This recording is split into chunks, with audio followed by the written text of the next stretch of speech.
আজকে তোমার ঘরক একটা দারুণ রেসিপি জানাম, যদিও বা এটার মই নাম জানো নাই, কিন্তু এটা খাইতে খুব মজা হয়েছিল। এটা মুই বিরিয়ানি না খিচুড়ি কী করছো সেটা মুই নিজেও জানো না।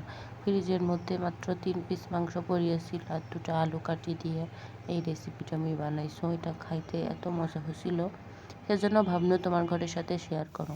চলো এটা কীভাবে রান্না করছো এখন দেখা।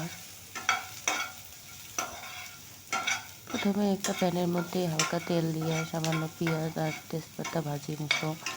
নিয়ে এটা যখন বাদামি কালার হয়ে আসবে তখন এটার মধ্যে আমি একে একে দিয়ে দিম কিছু রসুন বাটা আর দিয়ে দিম কিছু আদা বাটা।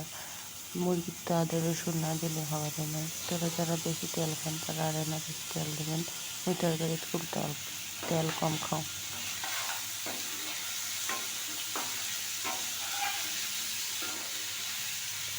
মাংস 3 পিস আর আলুগুলো ভালো করে পেঁয়াজের সাথে মিশিয়ে নিয়ে এটা আমরা হালকা হালকা করে ভাজি নিন।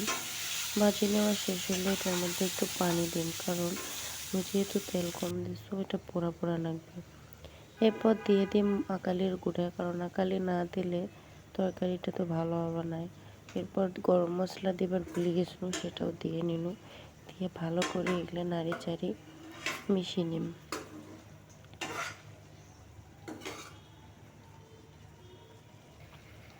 এরপর মিশিয়ে হইলে এটার মধ্যে আমি দিয়ে দিই গরম মশলার গুঁড়া, মাংসর মশলা আর মোর কাছে বিরিয়ানি মশলা আছিল সেটা রান্না দিছো।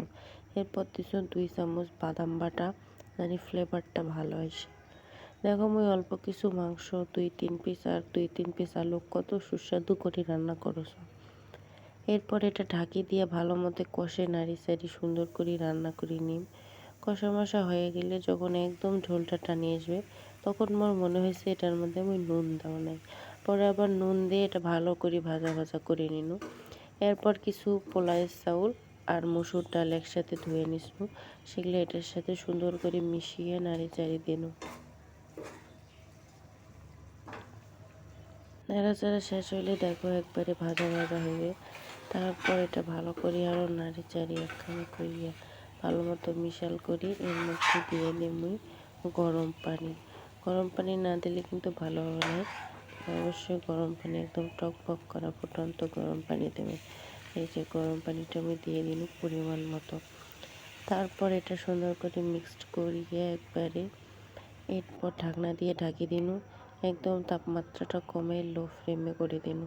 তারপর ঢাকনাটা খুলে দেখো মোর একদম রান্নাটা হয়েছে। এটা আমি কী রান্না করছো, খিচুড়ি না বিরিয়ানি আমি নিজেও জানো না। তোরা অবশ্যই কমেন্ট করি কমেন এটা কী রান্না হয়েছে। তারপর একটু ফ্লেভারের জন্য ঘি দিয়ে দিন। ঘি মোর খুব পছন্দ, খিচুড়ি বিরিয়ানি সব কিছুর সাথে ঘি মোর খুব ভালো লাগে। তারপর দেখো রান্নাটা হইলো, এটা আমি মজা করে খাওছো।